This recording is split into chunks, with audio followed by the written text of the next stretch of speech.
So there was a rumor, or I guess a report from Elliot Friedman, that JT Miller was damn near traded last weekend. Now, we knew that there were some talks with Miller possibly getting traded, but it never really moved anywhere further from that. We just heard rumors of they might be trading one of them, but nothing really concrete. But apparently it really picked up on Saturday night. Like it really started ramping up and increasing dramatically. And it almost got done. It damn near got done. We heard that Miller was almost not even playing in the lineup on Saturday night's game against the Edmonton Oilers, which what a game that was. We got some more stuff to bring out when we go down the road from that. But that was that was like the first instance of where we're like, wow, like Miller like might actually get traded here. Cause like I saw the rumors and I'm like, I don't really think so. And maybe it's just the media trying to spark things up and he won't get traded, but he was almost traded. So a Miller deal could happen any day now, and it might even happen before this next episode drops. So Carter, what was your instant reaction to seeing that JT Miller was damn near almost traded to the New York Rangers, seeing that Hedel and Lindgren were involved in that deal? Yeah, so I mean, I think as this first kind of broke like a while ago, pretty much almost started this season, honestly. It feels like so long ago that we've been talking about this whole kind of feud between Miller and Peterson. But I mean, yeah, I've kind of started to expect them to be traded as as time has gone on. Things have not gotten better for the Vancouver Canucks. So obviously, these aren't rumors; these might not be speculations, and these are actual things that are kind of having to get done here. But yeah, no, Saturday was a day of potential JT Miller sweepstakes coming to an end, even though they're not really sweepstakes, but you kind of get my point. I think someone said that they were in the boardroom like all day on Saturday, just trying to work out a JT Miller deal here and just couldn't get it done. I don't know if it was with New York or it was with Carolina, but one of those two teams made an offer and included a first round pick, and it was going to get done, but didn't due to the two teams not being able to figure out the protection on that first round pick. So, yeah, so it was really close, literally a first round pick protection away from JT Miller no longer being a Vancouver Canuck. So I think that this just kind of proves that it is ever so much more likely that we will see JT Miller traded from the Vancouver Canucks. Do you think that the return that the Canucks were going to get, because the rumor was, and I'll get into it in a second here, the rumor was Philip Hedel and Ryan Lindgren were both going the other way along with that first round pick, which again, you could decide the protections on. Do you think that is a fair return for a player like Miller? I mean, I think it's definitely like a good return for New York for sure.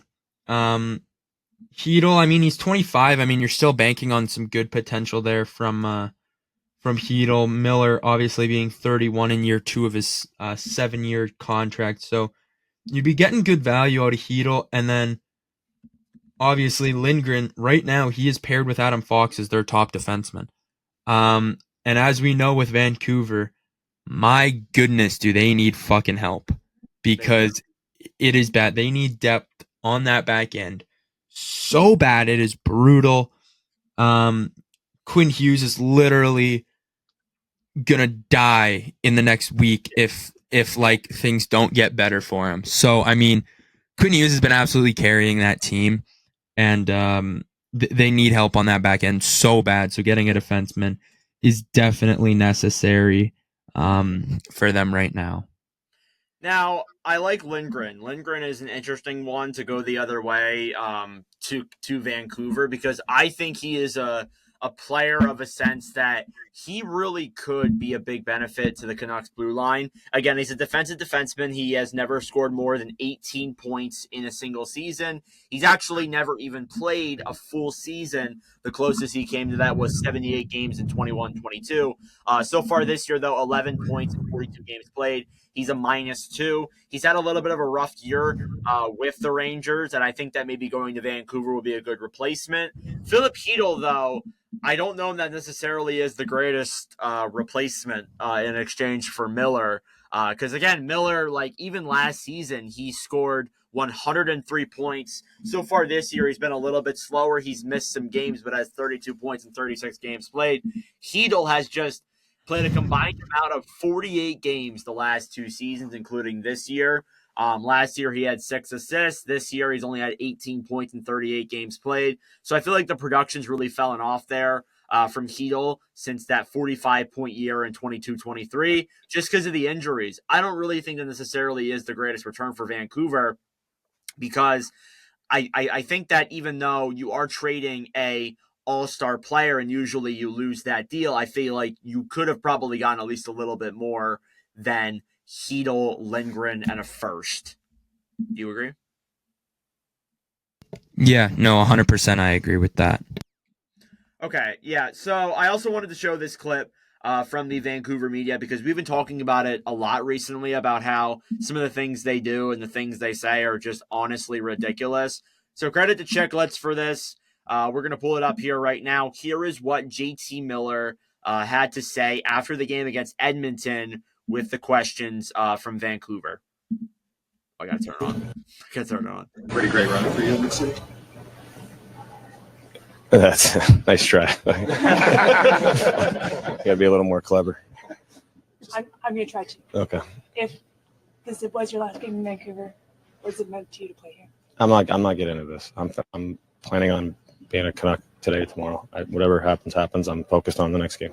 In regards to the game, pretty great. Just like why ask that question? Like what are we doing? I don't understand. This is just media and journalists trying to get like a answer out of Miller, and Miller caught him at their BS and was like, nice try. You ain't getting that through. Again, it just shows like how ridiculous the Vancouver Canucks media is. And like we talk about how Toronto's media, and ironically enough, we're in a Leafs jersey, how Toronto's media is super pressure filled and ridiculous. Like I feel like Vancouver might be worse in my opinion. So to be honest with you, I think that yeah, the Canucks media is ridiculous.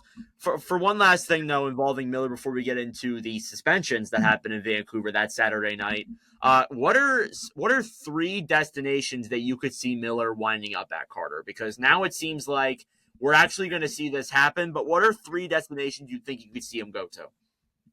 Well, I think the obvious ones are the 2 that have been most rumored: New York, Carolina.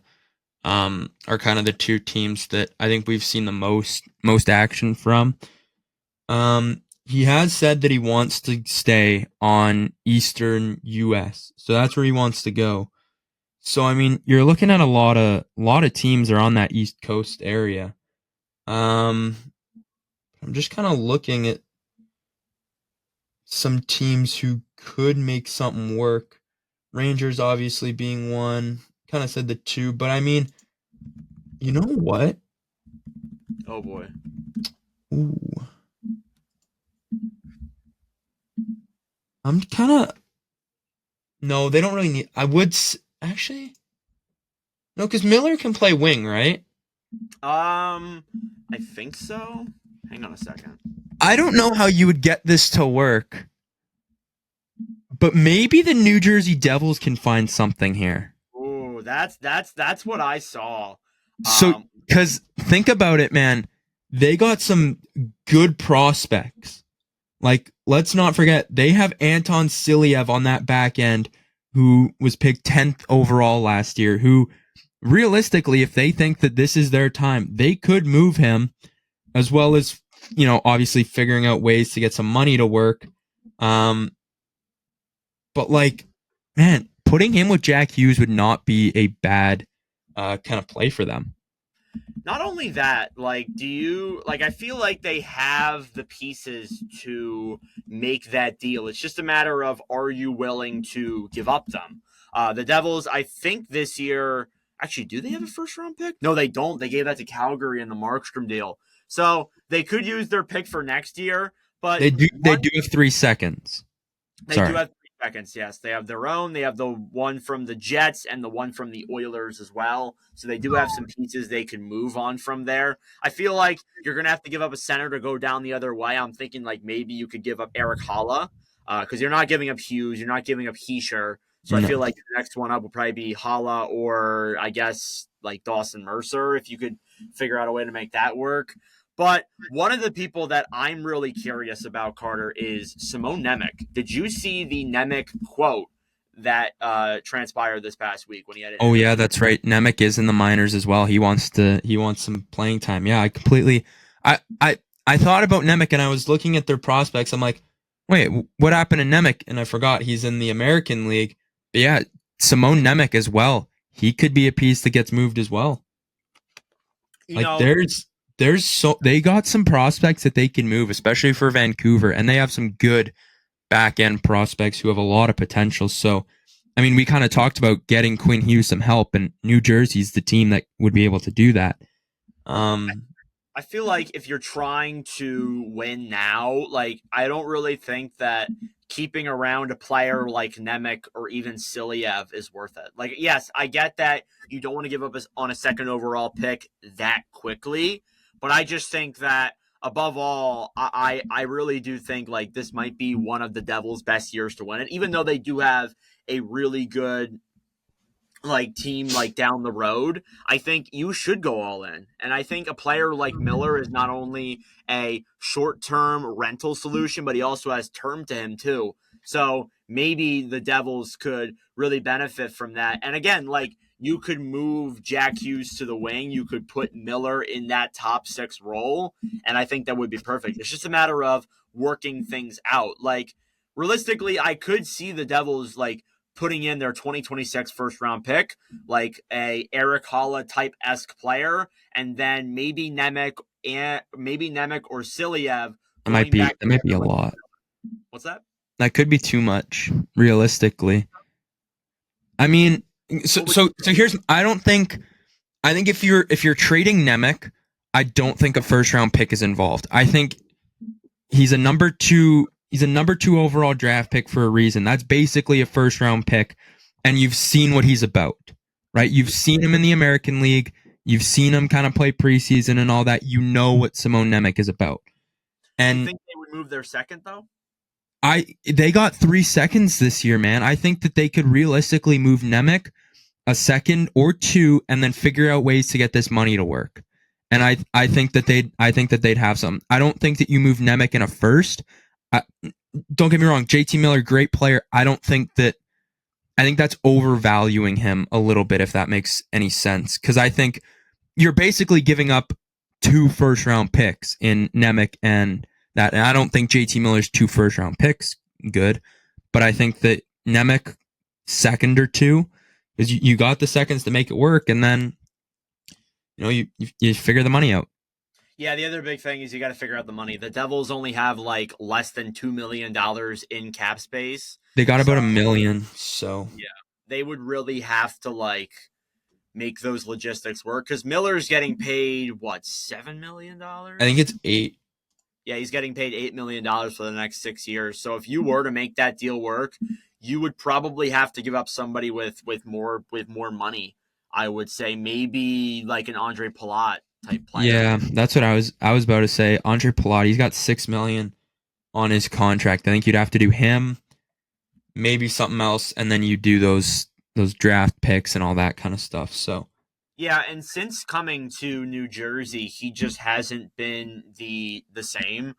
He only had like 31 points in 71 games last year. This year he has 19 points in 48 games played with 10 goals, compared to the last 2 years with Tampa, where he had 49 points and 46 points. Again, you are playing with Kucherov and Stamkos and one of the better offensively powered teams in the league. But I think maybe a change of scenery could benefit there with Palat. I don't know. Maybe you could see that happen with New Jersey there. Is there any other team that you think could be in on Miller? Because I have 2 if you don't have any. I think the Islanders are another one that maybe they take a stab at him. A fun one that is basically impossible because there's no money would be Washington. That would be a fun one, but they are $12 million over the cap, so that is definitely not happening. Maybe Boston tries something, but again, their cap space is not good either. Well, with Boston, what do you really give up? Like, if we're being You're honest, giving up your first round pick again, and you're fucking over your future. probably. And you're also you would also have to free up a little bit of money, so maybe it'd be like a first. Like we've seen Trent Frederick possibly on the market, like that. I think you could make it work, but realistically, do you have the value going back the other way for Vancouver outside of that first round pick where we're like, yeah, we win this trade? Like, again, Boston might not even make the playoffs this year. Like, I don't think they're in a playoff spot right now. So it's not particularly smart to give up your first round pick for this year when it might be a lottery pick even. So yeah, that's kind of the way I see it with Boston. Washington, I didn't even think about them just because I don't think it's possible. Definitely not. You would have to move like a guy like Andrew Mangiapane. You'd have to give up one of your good prospects. They could do that, but again, I don't really know. You also got to keep in mind too, like we've had the problems with Miller before with attitude issues and things like that. So there might be some teams who are like, yeah, no, I don't really want to go down that route anyways. And then for the Islanders, it'd be such a Lou Lamoriello thing for them to go out and get Miller. But again, I just don't think you can really make the money work either. Like the Islanders are like right up there against the cap. You can't really make the money work unless if you give up a bad contract going the other way to Vancouver, and the Canucks just aren't going to do that, in my opinion. So, yeah,